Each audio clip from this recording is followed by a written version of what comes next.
The morning sun peeked through the blinds as 11-year-old Anthony adjusted his navy blue suit for the 10th time. His small fingers worked carefully at the buttons, making sure everything looked perfect. This wasn't just any day. It was the most important day of his young life. "Mom, do you think my tie is straight?" Anthony called out, his voice a mix of excitement and worry. Dr. Olivia Chen walked into her son's bedroom, her face breaking into a proud smile at the sight of her. Boy dressed so formally. As a respected neurosurgeon, she was used to high-pressure situations, but today, her heart swelled with a different kind of pride.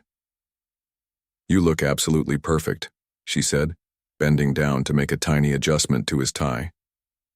"Just like a true scientist." Anthony beamed at her words. For months he had worked tirelessly on his science project, an innovative system that could help clean up oil spills in oceans using a combination of natural materials that were both effective and environmentally friendly. His design had won first place in his school science fair, then the district competition, and finally, the National Young Innovators Challenge. The prize? A special invitation to Washington, D.C., where he would present his idea at a White House event honoring young scientific minds. Their suitcases stood by the door, packed and ready. Anthony's presentation materials were safely tucked into his mother's carry-on bag. She hadn't trusted these precious items to checked luggage. "Are you nervous?" Dr. Chen asked, noticing how her son kept fidgeting with his suit jacket. Anthony nodded. "A little. What if they ask me questions I can't answer? What if I trip when I walk up to the stage?" His mother knelt down, looking him directly in the eyes. "Listen to me. You know everything there is to know about your project. You've practiced your presentation 100 times, and if you trip, well then you'll get up and keep going just like you always do." The taxi honked outside their apartment, signaling it was time to leave for the airport. Anthony took a deep breath and grabbed the handle of his small suitcase. "First time flying first class," he whispered, as if saying it too loudly might make the opportunity disappear. Dr. Chen smiled. She had splurged on the tickets, wanting to make this trip special for her son. As a single mother who had worked incredibly hard to reach her position in the medical field, she rarely indulged in luxuries. But this occasion deserved something extra. "You earned it, my little genius," she said, ruffling his carefully combed hair. The taxi ride to the airport was filled with Anthony reciting facts about Washington, D.C. He had spent weeks researching the city, fascinated by its history and landmarks. His mother listened, occasionally adding her own knowledge from a conference she had attended there years ago. At the airport, everything moved quickly. They checked in, navigated security, and found themselves in the first-class lounge with time to spare before their flight. Anthony's eyes widened as he took in the comfortable chairs, the complimentary snacks, and the quiet atmosphere. So different from the crowded general waiting areas he was used to. "Mom, look, they have chocolate chip cookies," he whispered excitedly, pointing to a plate of freshly baked treats. Dr. Chen laughed. Despite the fancy suit and his impressive scientific achievement, Anthony was still very much a child at heart. "Go ahead, but just one. We don't want crumbs on that nice suit." As they waited, Anthony pulled out his tablet and began reviewing his presentation slides one more time. Dr. Chen watched him with quiet pride. From a very young age, her son had shown incredible curiosity about the world. While other children played with action figures, Anthony had been fascinated by how things worked. His bedroom shelves were filled with books about science, nature, and inventions instead of toys. Flight 237 to Washington, D.C., now boarding first-class passengers. The announcement came over the speaker system. Anthony quickly put away his tablet, his face suddenly serious. "This is it, Mom." "This is it," she agreed, gathering their carry-on bags. "Ready to show the world what you've created?" He nodded, standing up straight and tall, trying his best to look older than his 11 years. As they approached the boarding gate, Anthony clutched his boarding pass tightly. He had never held a first-class ticket before, and the special color and marking on it made him feel important. "Boarding passes, please," the gate agent said with a professional smile. Anthony proudly handed over his pass, standing as tall as he could. "First time in first class?" the agent asked kindly, noticing his barely contained excitement. "Yes, ma'am," Anthony replied politely. "I'm going to Washington to present my science project at the White House." The agent's smile became more genuine. "Well, that sounds very impressive. Congratulations, young man." As they walked down the jet bridge, Anthony whispered to his mother. "She called me young man, not little boy. Did you hear that?" Dr. Chen squeezed his shoulder. "Because you are a young man today, a young man who's about to show the White House something amazing." At the entrance to the plane, a flight attendant greeted them with a practiced smile. "Welcome aboard. First, classes to your right." Anthony felt a flutter of nervousness as they stepped into the spacious first-class cabin. The seats were wide and plush, nothing like the cramped economy seats he was used to. Each had its own small screen and what looked like actual legroom. "Wow," he breathed, unable to contain his amazement. Dr. Chen checked their boarding passes, again. "Seats 3A and 3B. That's by the window, just like you wanted." Anthony carefully made his way down the aisle, acutely aware of his surroundings. Most of the other first-class passengers were adults in business attire, men and women typing, on laptops or reading through documents. A few glanced up as he passed, and Anthony felt suddenly self-conscious in his suit, despite knowing he looked proper. When they reached their seats, Anthony insisted his mother take the window. "You paid for the tickets, Mom. You should get the best view." Dr. Chen's heart melted at her son's thoughtfulness. "That's very sweet of you, but this trip is about you. You take the window seat so you can see the Capitol as we land." Anthony didn't need much convincing. As he settled into the wide seat, he ran his hands over the smooth armrests and marveled at all the buttons and adjustments available. "Look at all this space," he whispered excitedly. "And we get real cups, not plastic ones." A different flight attendant approached them with a tray. "Would you like some pre-takeoff refreshments? Orange juice, water, or perhaps sparkling cider for the young gentleman?" Anthony looked to his mother for guidance, not used to such treatment. "He'll have the sparkling cider," Dr. Chen answered, knowing this would make the experience even more special for her son. "And I'll take water, please." As the flight attendant handed them their drinks in actual glass cups, Anthony sat up even straighter, determined to be as grown-up and proper as possible. "To your success," Dr. Chen said quietly, raising her water glass for a toast. Anthony gently clinked his cider against her glass, his face glowing with pride and excitement. "And to first class." As the other passengers boarded, Anthony watched everything with wide-eyed fascination. He observed how the business people stowed their bags efficiently, how they settled into their seats with practiced ease as if flying first class was nothing special. "Mom," he whispered, leaning close, "do you think the president will actually be there tomorrow? At the ceremony?" Dr. Chen squeezed his hand. "I don't know, honey. The invitation said senior White House officials, but you never know. Either way, it's a huge honor just to be invited." The captain's voice came over the intercom, welcoming everyone aboard and announcing their flight time to Washington, D.C. Anthony listened intently, absorbing every detail. As the plane began to taxi toward the runway, Anthony's nervousness returned, but now mixed with growing excitement. In just a few hours, they would be in the nation's capital. Tomorrow, he would walk into the White House, the actual White House, to present his science project. The engines roared louder as the plane accelerated down the runway. Anthony gripped the armrest tightly, his eyes wide with wonder as the ground fell away beneath them and the city began to shrink below. "We're flying, Mom," he whispered, even though this wasn't his first flight. Somehow, today, everything felt new and magical. "Yes, we are," Dr. Chen replied, watching her son's face light up with joy. "And tomorrow, you're going to soar even higher." As the plane climbed through the clouds, Anthony's mind raced with thoughts of tomorrow. He imagined walking through the White House doors, explaining his project to important people who could help make his idea a reality. For a boy from a modest apartment in the city, it seemed almost too good to be true.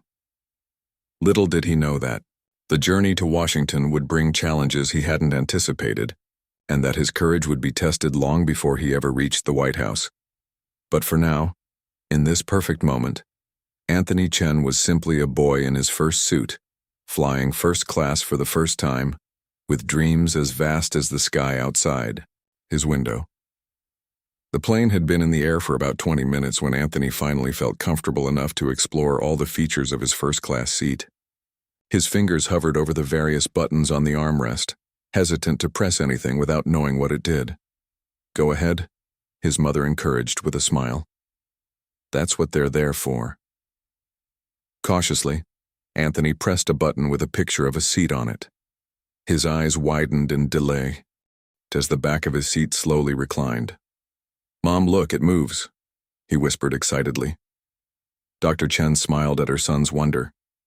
These small luxuries, things that business travelers took for granted, were magical discoveries for her 11-year-old boy. She watched as he carefully explored each button, his face lighting up with each new discovery. A flight attendant approached their row, a different one from before. This woman had blonde hair pulled back in a tight bun, and her smile seemed fixed, in place. "Can I get you anything else?" she asked, her eyes flicking between Anthony and his mother with barely concealed curiosity. "We're fine for now, thank you," Dr. Chen replied politely. The flight attendant lingered a moment longer than necessary. "First time in first class?" she asked, her question directed at Anthony. Anthony nodded, sitting up straighter in his seat. "Yes, ma'am. We're going to Washington, D.C. because How nice," the flight attendant interrupted, her tone suggesting it was anything but. She moved on to the next row, but not before exchanging a glance with another crew member who was passing by. Anthony's smile faltered slightly. "Did I say something wrong?" Dr. Chen shook her head. "Not at all, honey. Some people just aren't very good at their jobs." A few minutes later, Anthony needed to use the restroom. He carefully unbuckled his seatbelt and stood up, straightening his suit jacket. "I'll be right back," he told his mother, who nodded and returned to the medical journal she was reading. As Anthony made his way toward the front of the cabin where the first-class restrooms were located, he noticed several flight attendants gathered in the galley area. They were speaking in hushed tones, but as he approached, he caught fragments of their conversation. "In that little suit. Wonder where they got the money for. Probably using someone else's miles." Then came a distinct chuckle. That made Anthony slow his steps. Were they talking about him? The blonde flight attendant from earlier spotted him, and immediately the group dispersed, their faces arranging into professional masks.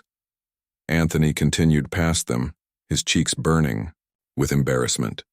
He didn't fully understand what was happening, but he knew enough to recognize when people were being unkind. In the small airplane restroom, Anthony stared at his reflection in the mirror. His suit still looked neat, his tie was still straight, but somehow he felt smaller than he had when boarding the plane. He splashed some cold water on his face, took a deep breath, and reminded himself why he was on this flight. He was going to the White House. He had earned this trip. When he emerged from the restroom, he found his path back to his seat blocked by a beverage cart. The flight attendant pushing it, a man with thinning hair and a bored expression, barely glanced at him.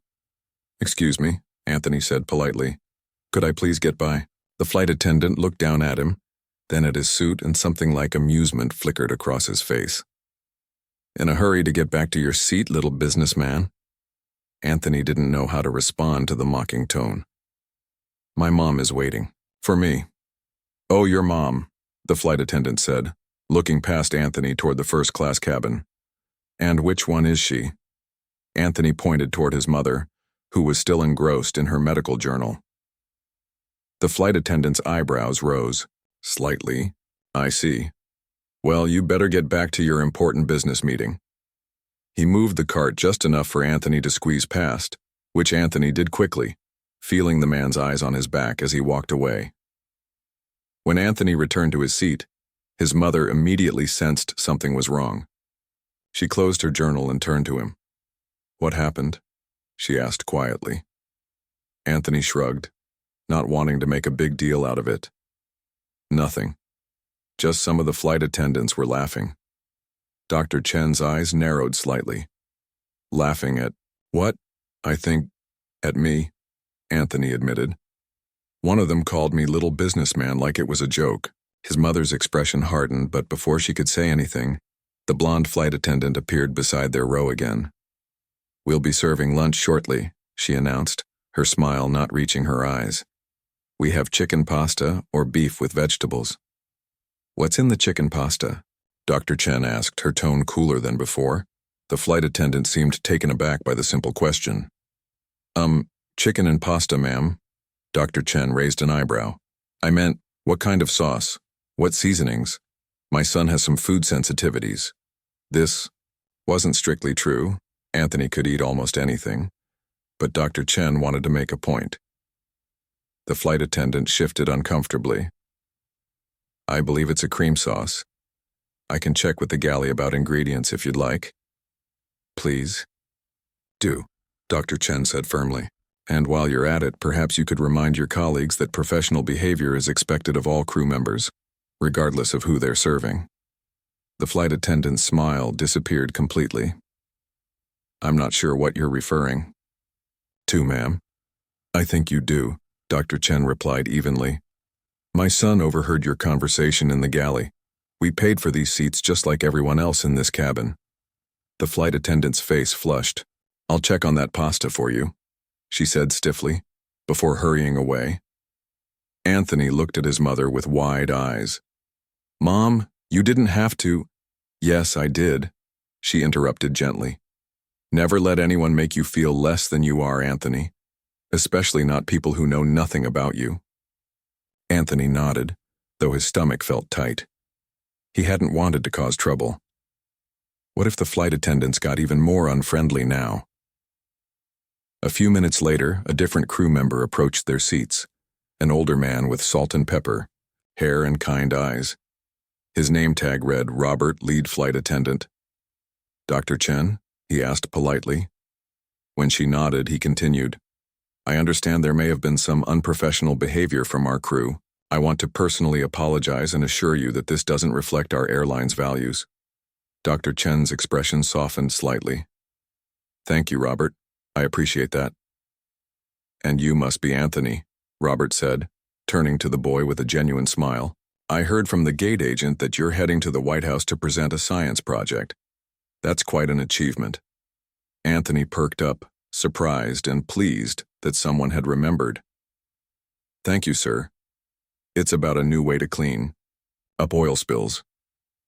"Oil spills? That's fascinating," Robert said, and to his credit, he sounded like he meant it.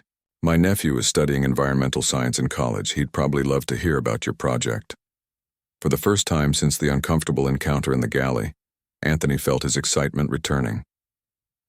"It uses special kinds of moss and mushrooms that can absorb oil without soaking up water. They're completely natural and biodegradable."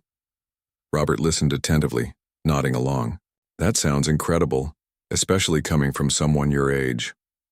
We're honored to have such an important passenger on our flight." He turned back to Dr. Chen. "Please let me know if you need anything at all during the flight. I'll be personally overseeing your service from now on." After Robert left, Anthony relaxed back into his seat. "He was nice." "Yes, he was," Dr. Chen agreed. "And that's how everyone should treat others, with respect and kindness." When lunch was served, Robert himself brought their meals along with a special dessert for Anthony, a chocolate cake with congratulations written in icing. "A little bird told me you like chocolate chip cookies," Robert said with a wink. "We don't have those on board, but I thought this might be a good substitute." Anthony's face broke into a wide smile. "Thank you." As they ate their lunch, Anthony noticed that the blonde flight attendant and the man with the beverage cart were both working in economy class now. Robert and a friendly female flight attendant named Tina were handling the first-class cabin. "Did those other flight attendants get in trouble because of us?" Anthony whispered to his mother, feeling guilty. Dr. Chen shook her head. "Not because of us, Anthony. Because of their own behavior. There are consequences when people don't do their jobs properly." Anthony nodded, though he still felt uncomfortable about the whole situation. He didn't like being the reason for anyone's problems, even if they hadn't been very nice to him. After lunch, Anthony pulled out his tablet again to review his presentation. As he scrolled through his slides, he noticed an older gentleman in the seat across the aisle watching him with interest. The man caught his eye and smiled. "That looks like some serious science," he commented. Anthony nodded shyly. "It's my project about cleaning up oil spills." "May I?" the man asked, gesturing to the empty seat beside Anthony. Dr. Chen, who had been listening, nodded her permission, and the man moved over. "I'm Dr. William Powell," he introduced himself. "I teach environmental engineering at Georgetown University." Anthony's eyes widened. "Really? That's what I want to study when I grow up." Dr. Powell smiled warmly. "Well, based on what I can see on your tablet, you're already well on your way. Would you mind telling me more about your project?" For the next 20 minutes, Anthony enthusiastically explained his design to Dr. Powell, who asked thoughtful questions and offered suggestions. Their conversation attracted the attention of several other passengers, who listened with growing interest as the young boy confidently discussed environmental science concepts that most adults would struggle to understand. Dr. Chen watched proudly as her son came alive, his earlier discomfort forgotten as he shared his passion with an appreciative audience. This was the Anthony she knew, bright, articulate, and absolutely in his element when talking about science. By the time Anthony finished explaining his project, he had drawn a small crowd of interested passengers. A woman in a business suit commented that her company was actually looking into natural methods for environmental cleanup. A man who worked for the EPA gave Anthony his card and told him to have his mother email him after the White House event. The same flight attendants who had laughed at him earlier now watched from a distance, their expressions a mix of surprise and embarrassment as they realized that the boy in the suit they had mocked was not playing dress-up, but was in fact a legitimate young scientist on his way to be honored at the White House. As the flight continued toward Washington, D.C., Anthony felt his confidence returning. Yes, there had been an uncomfortable welcome. Yes, some people had judged him without knowing anything about him. But others, like Robert, Dr. Powell, and the interested passengers, had taken the time to see beyond appearances. His mother had been right all along. Never let anyone make you feel less than you are. And as the plane began its descent toward the nation's capital, Anthony sat up straight in his first-class seat, ready to show the world exactly who he was and what he could do. The plane hit a patch of turbulence, causing Anthony to grip the armrests tightly. His tablet slid toward the edge of the tray table, and he quickly caught it before it could fall. "You okay?" his mother asked, placing a reassuring hand on his arm. Anthony nodded, though his knuckles were white from holding the armrests. "Just didn't expect that bump." Dr. Chen smiled softly. "Air travel is like life. Not always smooth, but it gets you where you need to go." Anthony considered his mother's words. The turbulence in the air was nothing compared to the social turbulence he'd experienced earlier with the flight crew. Yet here he was, still moving forward, still on his way to Washington, D.C. and the White House. Dr. Powell, the Georgetown professor who had shown such interest in Anthony's project, returned to his own seat as the captain announced they were beginning their final descent. Before leaving, he shook Anthony's hand firmly. "Remember what I said about adding that filtration step to your design," he said. "And have your mother email me after your White House visit. I'd love to show you around the environmental engineering lab at Georgetown someday." Anthony beamed at him. "Thank you, sir, I definitely will." As Dr. Powell settled back into his seat, Anthony turned to his mother with excitement dancing in his eyes. "Mom, did you hear that? A real professor wants to show me his lab." Dr. Chen nodded, her heart full of pride. "That's because you impressed him with your knowledge and ideas.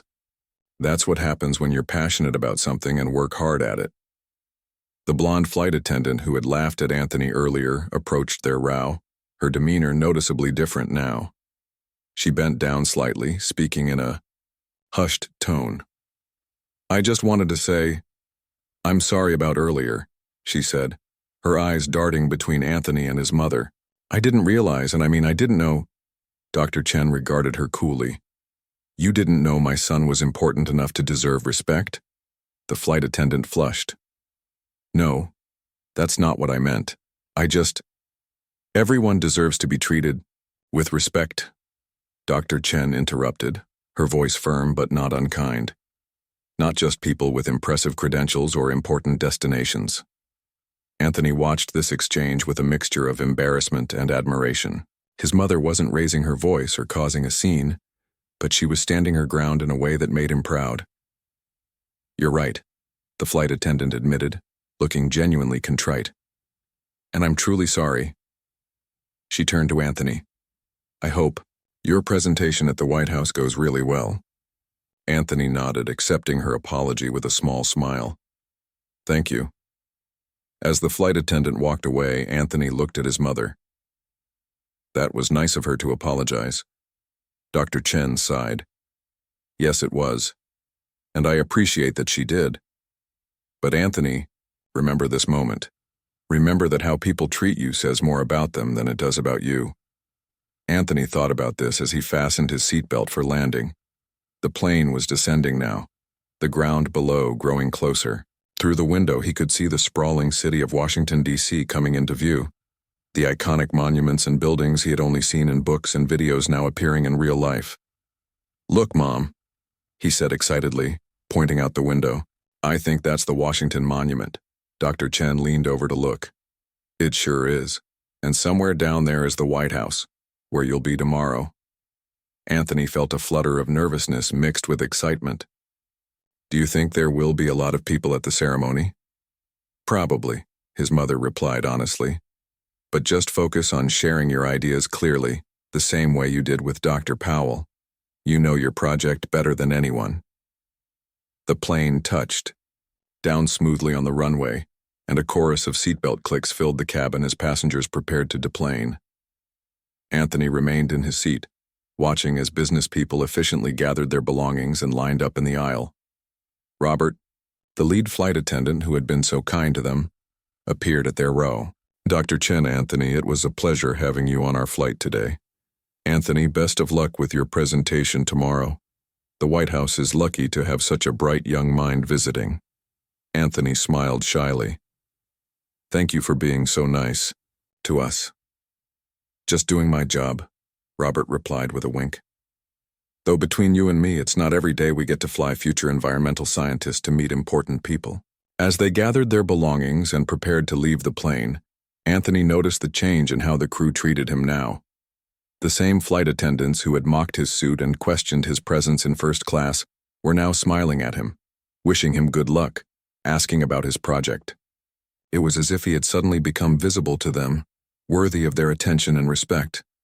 Mom, he whispered as they walked down the jet bridge, why are they being so nice to me now? Is it just because they know I'm going to the White House? Doctor, Chen adjusted her bag on her shoulder, considering her answer carefully. Partly yes, people are often impressed by status and connections. But I think it's also because they had a chance to see who you really are. Not just a kid in a suit, but a passionate young scientist with important ideas.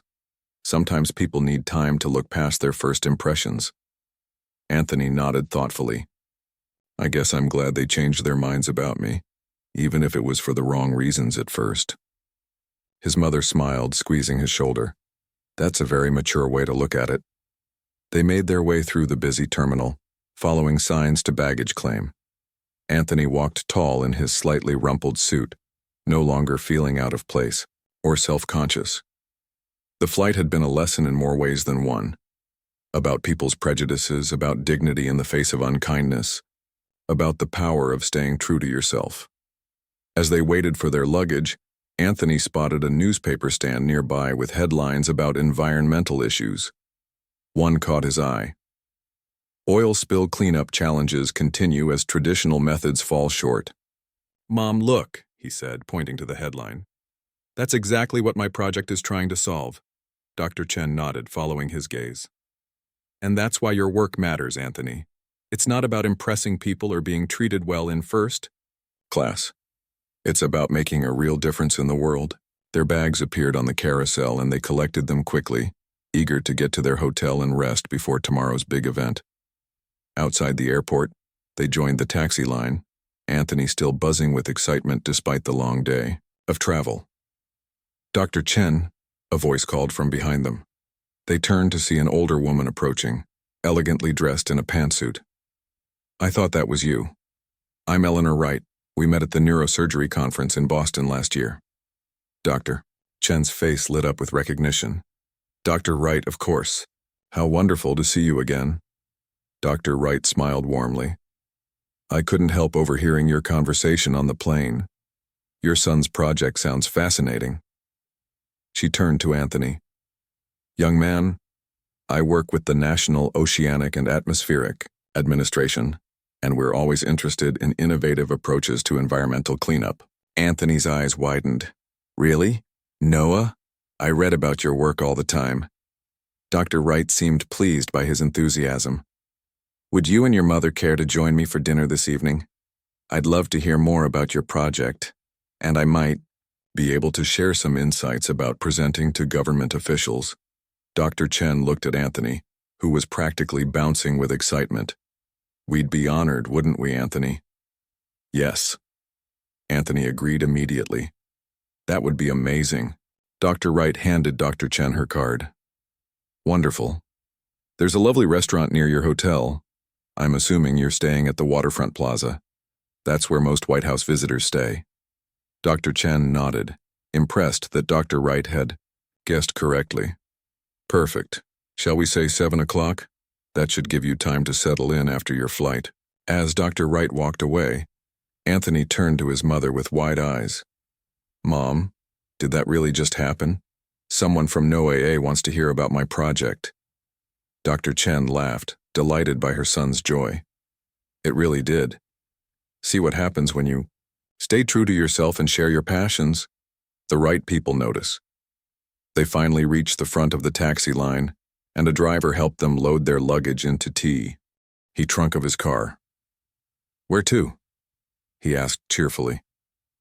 The Waterfront Plaza Hotel, please, Dr. Chen replied.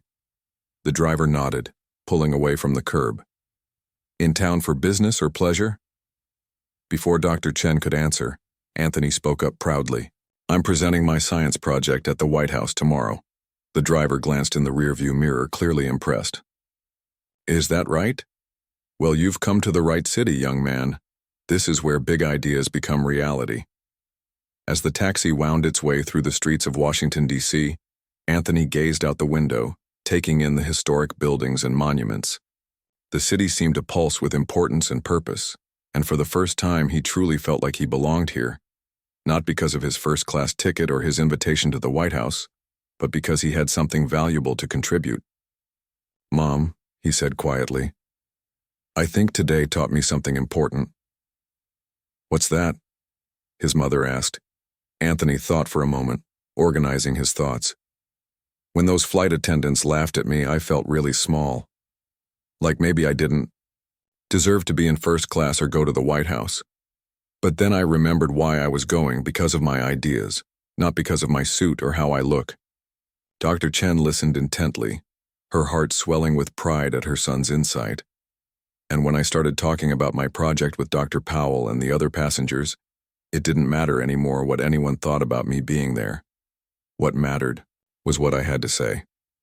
That's absolutely right, Dr. Chen agreed. Your worth isn't determined by how others treat you or what they think of you. It's about who you are and what you contribute to the world.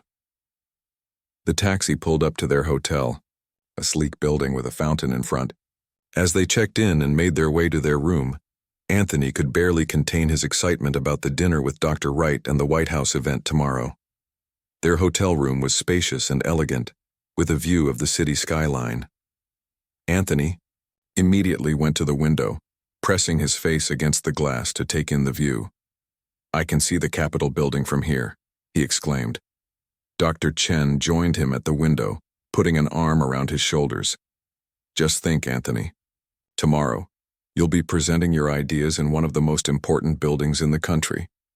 And you've earned every bit of that honor through your hard work and brilliant mind. Anthony leaned against his mother, suddenly feeling the weight of the day's travel and emotional ups and downs. I'm glad you're here with me, Mom. I wouldn't miss it for the world, she replied, kissing the top of his head. Now why don't you rest a bit before dinner? You want to be fresh for your meeting with Dr. Wright. Anthony nodded, moving to the bed and carefully removing his suit jacket. As he hung it in the closet, smoothing out the wrinkles, he thought about how differently the day had turned out from what he expected. The unkind flight attendants had actually led to connections with Dr. Powell and Dr. Wright, people who could help make his environmental cleanup idea a reality. As he lay on the bed, staring at the ceiling, Anthony realized something important. Sometimes the greatest opportunities come disguised as challenges. The flight attendant's laughter had hurt, but it had also given his mother a chance to teach him about dignity and self-worth. It had pushed him to speak more confidently about his project to prove himself, which had caught the attention of people who could actually help him make a difference. Tomorrow, he would walk into the White House not just as a boy in a suit, but as a young scientist with ideas worth hearing. And no matter who might judge him by his appearance or his age, he would hold his head high, knowing that what truly mattered was the change he hoped to bring to the world. Little did he know that the events of the next day would exceed even his wildest dreams, and that his mother's phone would soon ring with a call that would change everything. The morning sun streamed through the hotel curtains, casting a golden glow across the room. Anthony stood before the mirror, adjusting his freshly pressed suit with careful hands. Today was the day, his White House presentation. The dinner with Dr. Wright from NOAA the previous evening had been incredible, filling him with even more confidence about his project. "How are you feeling?" Dr. Chen asked, watching her son with a mixture of pride and concern. She knew how much this meant to him. "Nervous," Anthony admitted. "But the good kind of nervous. Like before a big game or a test I've studied really hard for." Dr. Chen smiled, stepping forward to straighten his tie. "That's exactly the right kind of nervous. It means you care." They enjoyed a quick breakfast in the hotel restaurant before catching a taxi to the White House. As they approached the famous building, Anthony pressed his face against the window, eyes wide with wonder. "It looks just like the pictures," he whispered, "but bigger somehow." The taxi dropped them at the visitor entrance, where they joined a small group of other young scientists and their parents. Each child wore formal attire and carried presentation materials. Some looked confident, others terrified. Anthony stood somewhere in the middle, excited but with butterflies swirling in his stomach. A woman with a clipboard approached them. "You must be Anthony Chen," she said with a warm smile. "We've been looking forward to your presentation on environmental cleanup." Anthony blinked in surprise. "You know about my project already?" The woman nodded. "Of course. We reviewed all the submissions carefully. Yours stood out for its practical application and environmental consciousness." Dr. Chen squeezed her son's shoulder gently. "See? I told you they'd recognize how special your work is." After going through security and receiving visitor badges, they were escorted to a grand room where the presentations would take place. Staff members bustled about, setting up display areas and testing microphones. A banner hung across the front of the room. "Young Innovators Building America's Future. All presenters, please set up at your assigned stations," called a coordinator. "We'll begin with a welcome address in 30 minutes, followed by the showcase where officials will visit each of your stations." Anthony found his designated table, neatly labeled with his name and project title. He carefully arranged his materials, his tablet showing a slideshow of his design process, a small model demonstrating how his natural filtration system worked, and printed brochures explaining the science in simpler terms for non-specialists. He worked. He noticed other young scientists doing the same at neighboring tables. A girl with intricate braids was setting up what looked like a model city, with innovative public transportation. A boy with glasses was arranging a display about renewable energy. Each project seemed more impressive than the last. "Mom," Anthony whispered, a hint of doubt creeping into his voice. "Everyone else's projects look amazing. What if mine isn't good enough?" Dr. Chen bent down to meet his eyes. "Anthony, your idea is brilliant because it's both innovative and practical. You're not just theorizing. You've developed something that could be implemented today and make a real difference. Trust in your work." Anthony nodded, taking a deep breath. She was right. His project might not have fancy lights or moving parts, like some others, but it addressed a real problem with a solution that could be implemented immediately. The room gradually filled with officials, advisors, and other distinguished guests. Men and women in suits moved from table to table, asking questions and nodding thoughtfully. Anthony watched as they approached, his heart pounding in his chest. The first visitors to his table were a man and woman who introduced themselves as environmental policy advisors. Anthony launched into his practiced explanation, demonstrating how his system of specialized moss and mushroom combinations could absorb oil while leaving water clean. The best part, he explained, growing more confident as he spoke, is that, after absorbing the oil, the organic materials can be safely removed and processed to recover the oil without creating additional waste. The woman nodded, clearly impressed. "And you've tested this?" "Yes, ma'am," Anthony replied eagerly. "On a small scale, of course, but the results were consistent across multiple trials. Here's the data." He handed her a tablet showing his test results. As the morning progressed, more and more officials visited Anthony's table. Each conversation boosted his confidence further. People were genuinely interested in his idea, asking thoughtful questions and making notes. Around noon, a small commotion near the entrance caught everyone's attention. A group of security personnel entered, followed by several serious-looking men and women in dark suits with earpieces. The room hushed as people realized something important was happening. "Mom," Anthony whispered, "what's going on?" Before Dr. Chen could answer, the event coordinator rushed to the center of the room. "Ladies and gentlemen, we have an unexpected honor. Please welcome the Secretary of Environmental Protection."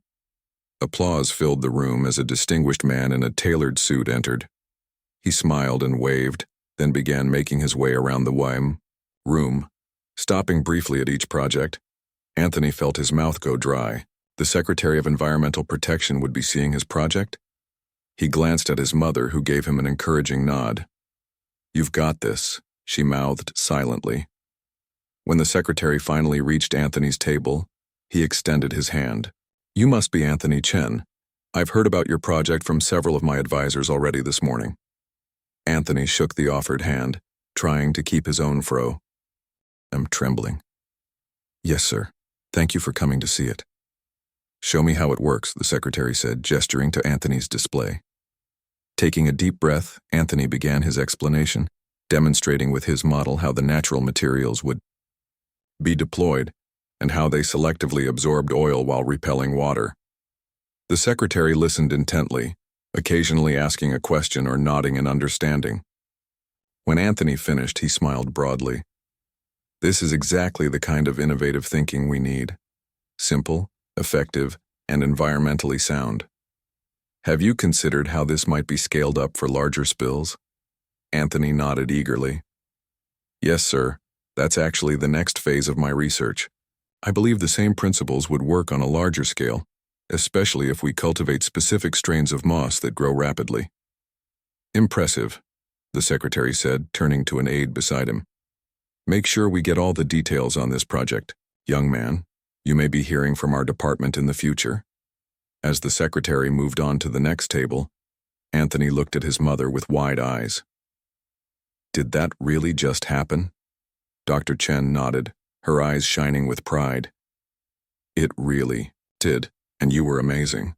The afternoon continued with more visitors to Anthony's table, including scientists, educators, and even a representative from an international environmental organization.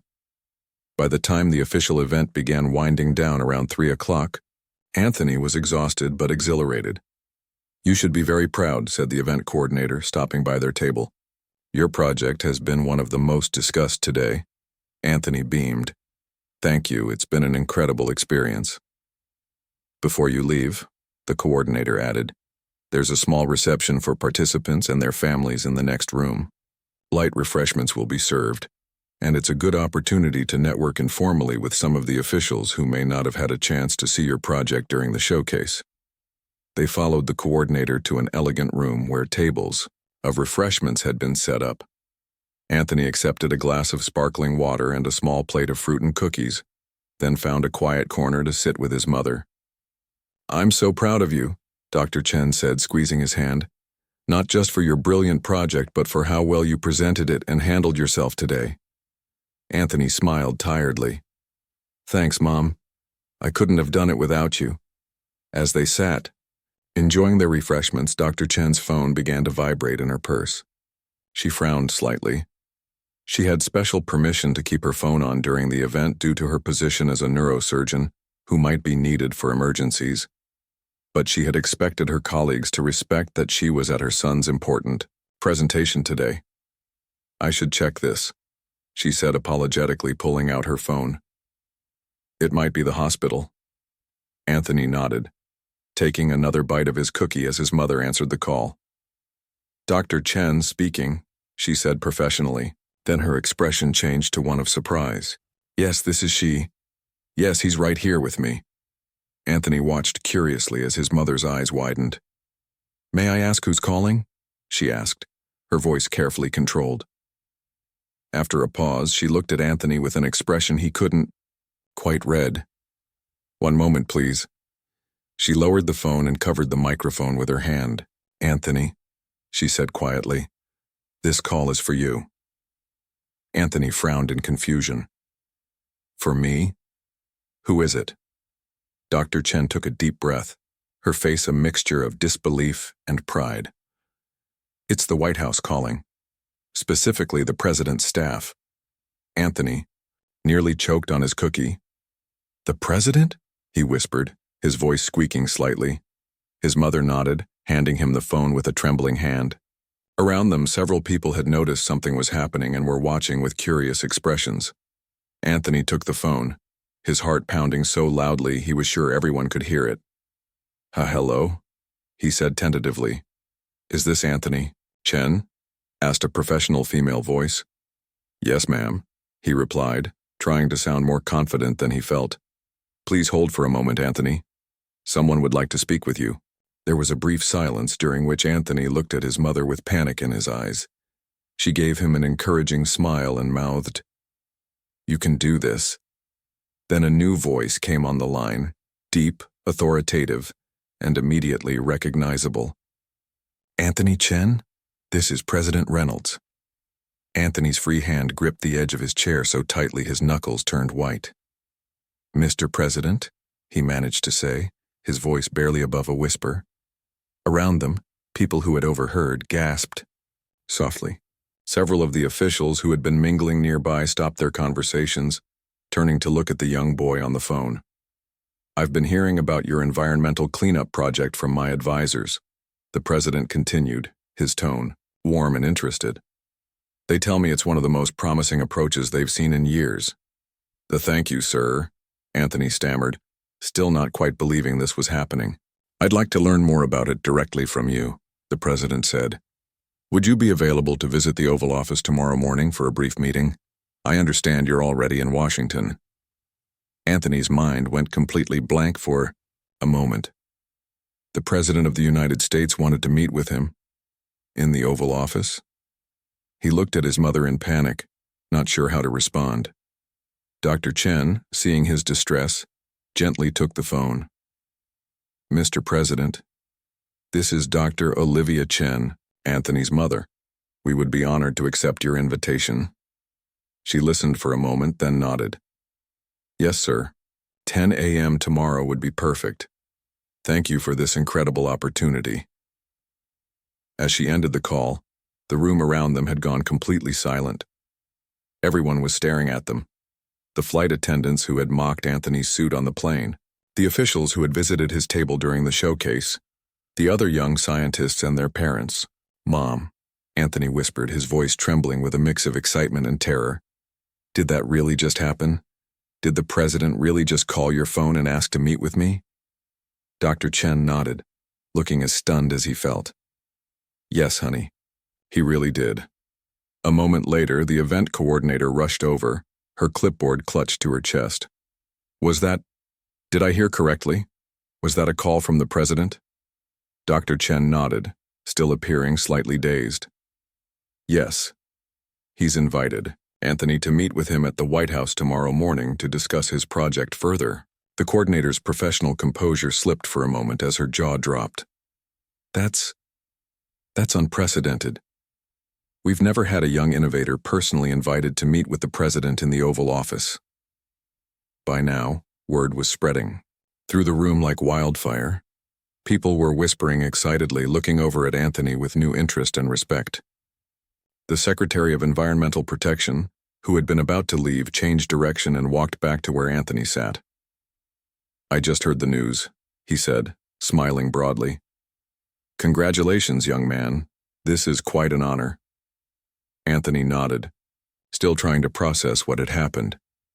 "Thank you, sir. I still can't believe it." "Believe it," the secretary replied. "Your ideas have clearly caught the attention of the highest office in the land. That's no small achievement." As more people came over to congratulate him, Anthony noticed the dramatic change in how they looked at him. The same officials who had politely nodded at his presentation earlier now seemed eager to talk with him, to be associated with the boy who had earned a personal invitation from the president. It reminded him of how the flight attendants' attitudes had changed once they learned about his White House invitation. But this time the stakes were even higher. Now he wasn't just a boy in a suit going to a White House event. He was a young scientist whose ideas had impressed the president himself. Through it all, his mother stayed by his side, her hand on his shoulder, grounding him amidst the whirlwind of attention. When it all became overwhelming, she expertly extracted them from the crowd, making polite excuses about needing to prepare for tomorrow's meeting. As they rode the taxi back to their hotel, Anthony sat in stunned silence, staring out the window but not really seeing the landmarks they passed. "Mom," he finally said, his voice small, "what am I going to say to the president tomorrow?" Dr. Chen smiled gently. "The same things you've been saying all day. The truth about your project, why it matters, and how it can help. You don't need to be anything other than yourself, Anthony. That's what got you this far." Anthony nodded slowly, but his mind was racing with possibilities and fears. What if he froze up? What if he said something stupid? What if the president asked him a question he couldn't answer? As if reading his thoughts, his mother added, "And if you get nervous, just remember, even the president puts his pants on one leg at a time." This unexpected comment startled a laugh out of Anthony, breaking the tension that had been building inside him. "Mom, you can't say things like that about the president." Dr. Chen laughed too. "Why not? It's true, isn't it? He's human, just like the rest of us. An important human with a very big job, yes, but still just a person who wants to hear your good ideas." By the time they reached their hotel, Anthony had calmed down enough to think more clearly about tomorrow's meeting. As they walked through the lobby, the hotel manager approached them with a warm smile. "Dr. Chen, Anthony, welcome back," he said. "We've heard the exciting news about your meeting tomorrow. The hotel would like to offer a complimentary upgrade to our presidential suite for tonight to help you prepare in comfort." Anthony looked at his mother in surprise. How had the manager already heard about their meeting with the president?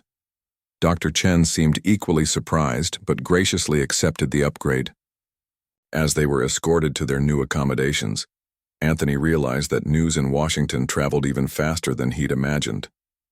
The presidential suite was spectacular, spacious and elegant, with a breathtaking view of the city. Anthony walked from room to room in amazement, temporarily distracted from his nervousness about tomorrow. "This is incredible," he said, flopping onto a plush sofa. "Did you ever imagine this would happen when we got on that plane yesterday, Dr.?" Chen shook her head, sitting beside him. "Not in my wildest dreams, but you know what? You deserve every bit of this recognition, Anthony. Your idea really could change how we handle environmental disasters." Anthony leaned against his mother's shoulder, suddenly feeling the weight of the day's excitement. "I keep thinking about those flight attendants who laughed at me. I wonder what they'd say if they knew I was talking to the president tomorrow." His mother wrapped an arm around him. "That doesn't matter anymore. What matters is that you stayed true to yourself, even when others doubted you. And now your ideas are being heard by people who can help make them reality." As the evening sun cast long shadows across their suite, Anthony thought about the journey that had brought him here. From a boy nervous about flying first class to a young scientist preparing to meet the President of the United States. It seemed impossible, like something out of a movie rather than his real life. Yet here he was, on the eve of what might be the most important meeting of his life, all because he had pursued his passion for environmental science and refused to let anyone make him feel small. His mother's phone, sitting on the coffee table between them, was now much more than just a communication device. It was the instrument through which his life had changed, the conduit for those 5 words that had transformed everything. "Hello, White House calling." Sleep had not come easily to Anthony the night before. He had tossed and turned in the luxurious king-sized bed of the presidential suite, his mind racing with thoughts of the meeting ahead. What would the Oval Office look like in person? Would the president be intimidating? What if he asked a question Anthony couldn't answer? By the time dawn broke over Washington, D.C., Anthony was already awake, standing by the window of their suite, watching the city come to life. The Washington Monument stood tall against the pink morning sky, a reminder of the history and importance of this place. "Couldn't sleep?" his mother asked gently, joining him at the window. Anthony shook his head. "Too nervous." Dr. Chen squeezed his shoulder. "That's understandable. But remember, the president invited you because he's interested in your ideas. You're not on trial. You're being recognized." Anthony nodded, taking a deep breath. "I know, it's the president." "Yes, it is," his mother agreed. "And that's remarkable. But you know what's even more remarkable? The fact that your ideas are so good, so important, that they've caught the attention of the most powerful person in the country." This perspective helped calm Anthony's nerves a bit. He wasn't just meeting the president. The president was meeting him because of his work, because of what he had created. They ordered breakfast from room service, a rare treat that the hotel had insisted was included with their upgraded suite. As they ate, Dr. Chen helped Anthony review his project notes one last time, though they both knew he could probably recite every detail in his sleep by now. "Your suit from yesterday is freshly pressed," his mother said, nodding toward the closet, where the hotel staff had taken care of their clothing. "Ready to make history?" Anthony managed to smile. "As ready as I'll ever be." A special car had been arranged to take them to the White House. Not a taxi this time, but a sleek black vehicle, with a driver in a suit. As they settled into the back seat, Anthony noticed his mother checking her phone. "Any more surprise calls?" he joked, his voice only slightly shaky. Dr. Chen smiled. "No, but I do have several messages from colleagues who somehow heard about your meeting today." News travels fast in professional circles. The drive to the White House was short but felt momentous. Anthony watched the familiar landmarks pass by, feeling a strange sense of déjà vu. Just yesterday he had seen these same buildings on his way to the Young Innovators event, not knowing how dramatically his visit to Washington would change. When they arrived at the White House, they were greeted by a different entrance than the one they had used the day before. A staff member was waiting for them, clipboard in hand. "Dr. Chen, Anthony, welcome back to the White House," she said warmly. "I'm Lisa Harrington, the President's Assistant for Science and Technology Outreach. I'll be escorting you today." They followed Ms. Harrington through security, a process even more thorough than the day before. Once cleared, they were led through corridors that seemed more polished, more important somehow, than those they had visited previously. "The president is very interested in your environmental cleanup approach," Ms. Harrington explained as they walked. "Especially the use of natural materials that don't create secondary pollution problems." Anthony nodded, trying to appear calm and professional. "That was one of my main goals, to find a solution that didn't just move the problem somewhere else." Ms. Harrington smiled approvingly. "Exactly the kind of thinking we need more of." They turned a corner, and suddenly they were in a familiar hallway that Anthony had seen countless times on television and in photographs. His heart rate doubled instantly.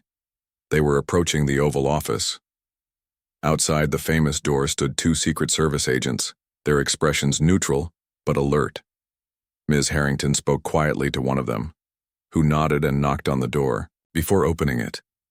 "Dr. and Mr. Chen are here, Mr. President," he announced. "Excellent, send them in," came a voice from inside. The same voice Anthony had heard on the phone the day before. Ms. Harrington gave them an encouraging smile. "Good luck," she whispered, before gesturing for them to enter. Anthony took a deep breath, standing as tall as his 11-year-old frame would allow, and walked into the Oval Office beside his mother. The room was both exactly as he had imagined and somehow completely different. The famous desk, the resolute desk he remembered from his history lessons, stood before the windows, with the presidential seal prominent on the blue carpet. And rising from behind the desk was the president himself, looking much like he did on television, but somehow more real, more human. "Anthony Chen," the president said warmly, coming around the desk to shake his hand. "It's a pleasure to meet the young man I've heard so much about." Anthony shook the offered hand, hoping his own wasn't too sweaty. "Thank you for inviting us, Mr. President. It's an honor to be here." The president turned to Dr. Chen. "And Dr. Chen, thank you for nurturing such an innovative mind. Your son's work is impressive." "Thank you, Mr. President," Dr. Chen replied, her voice steady despite the extraordinary circumstances. "Though I can take little credit for his ideas, those are entirely his own." The president gestured to a seating area with 2 sofas facing each other. "Please have a seat. I understand you've brought some materials to show me." Anthony nodded, carefully taking his tablet and a small demonstration model from his backpack as they sat down. The president took a seat across from them, leaning forward with genuine interest. For the next 20 minutes, Anthony explained his project in detail, demonstrating with his model how the specially cultivated moss and mushroom combinations absorbed oil while repelling water. The president asked thoughtful questions about scalability, about production costs, about potential applications beyond oil spills. "What I find most impressive," the president said after Anthony had finished his explanation, "is that you've approached this problem with both innovation and practicality. Many solutions we see are either too theoretical to implement or too simplistic to be effective. Yours bridges that gap." Anthony felt a warm glow of pride at these words. "Thank you, sir. I wanted to create something that could actually be used, not just an idea that would stay on paper." The president nodded approvingly. "That's exactly the kind of thinking we need. Too often, good ideas never make it to implementation because their creators didn't consider the practical aspects." A gentle knock at the door interrupted their conversation. A staff member entered briefly to whisper something to the president, who nodded before turning back to Anthony and his mother. "I hope you don't mind, but I've taken the liberty of inviting a few more people to join us," the president said. "I believe they might be interested in helping move your idea forward." Before Anthony could respond, the door opened again and several people entered the room. He recognized the Secretary of Environmental Protection from the previous day. With him were 2 people in naval uniforms and a woman in a business suit whom Anthony didn't recognize. "Anthony, Dr. Chen, you've already met Secretary Williams," the president said, gesturing to the Environmental Protection head. "Allow me to introduce Admiral Johnson, who oversees our coastal protection operations, Captain Rodriguez, who leads our emergency response team for environmental disasters, and Ms. Thompson, who is our liaison with the private sector for environmental innovations." Anthony stood up to shake hands with each of them, feeling slightly dazed by the sudden expansion of their meeting. These were people with the power to actually implement his ideas on a national scale. "The president has shared your project proposal with us," Admiral Johnson said, "and we're very interested in exploring it further, particularly for rapid response scenarios where traditional methods are too slow to deploy." Ms. Thompson nodded in agreement. "And several private companies I work with have been looking for exactly this kind of natural approach. They would likely be interested in helping fund larger-scale testing." As the conversation continued, Anthony found himself at the center of a serious discussion about implementation strategies, funding options, and testing protocols. These high-ranking officials and the president himself were talking about his project, not as a clever idea from a schoolboy, but as a viable solution to a real-world problem. At one point, Captain Rodriguez pulled out her phone to show photos from a recent small oil spill off the Florida coast.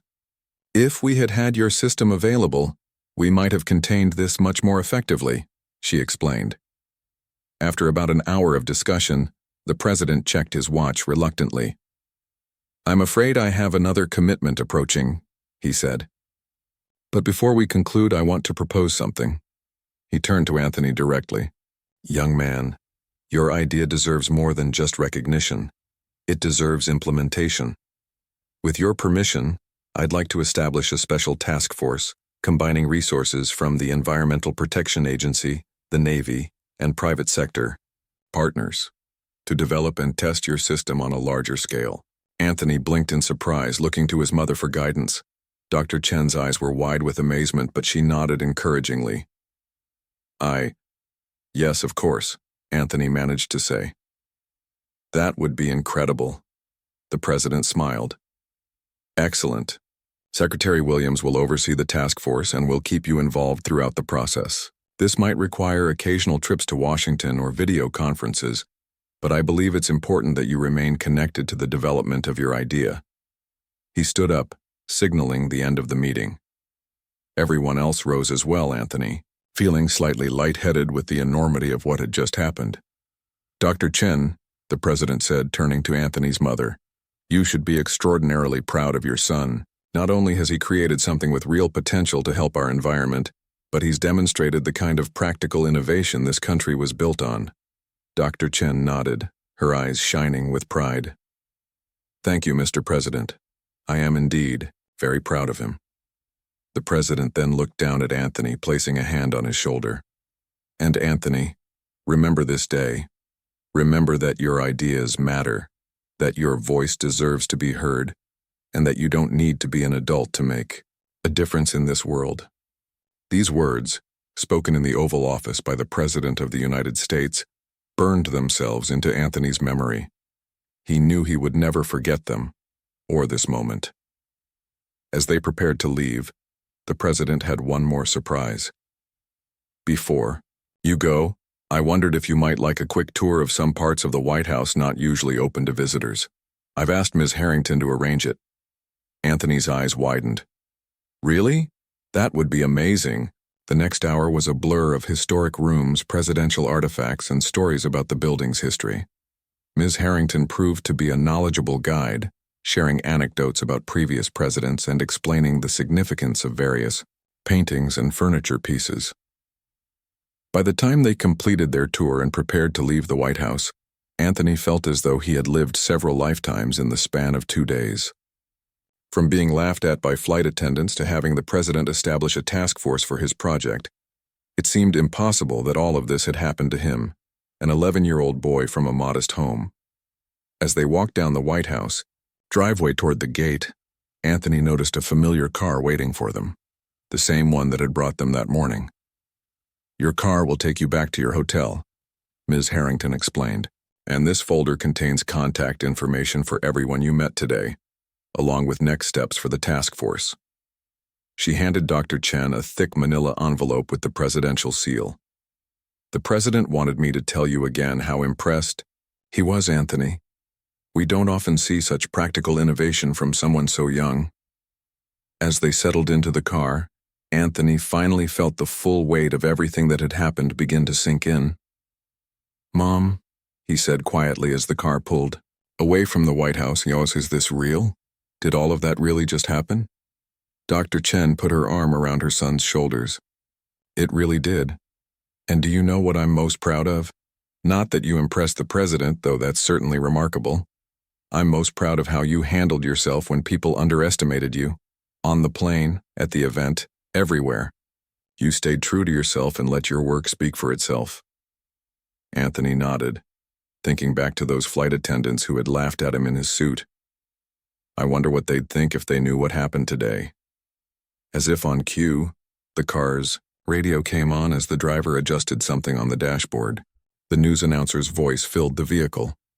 And in a surprising development today, the president has announced a new environmental initiative based on the work of an 11-year-old scientist, Anthony Chen, who was participating in the Young Innovators program, has apparently impressed the president so much with his natural oil spill cleanup system that a special task force is being formed to develop the technology. The driver quickly turned down the volume.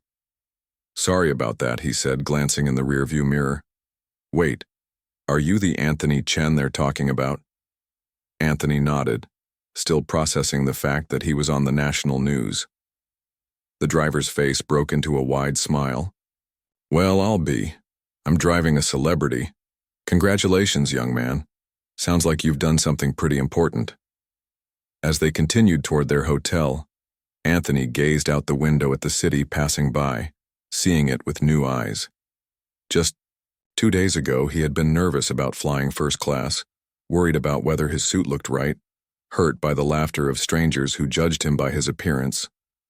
Now, none of that mattered. What mattered was his ideas, his work, his contribution. The president himself had recognized the value of what he had created, not because of who Anthony was or how he looked, but because his idea had merit.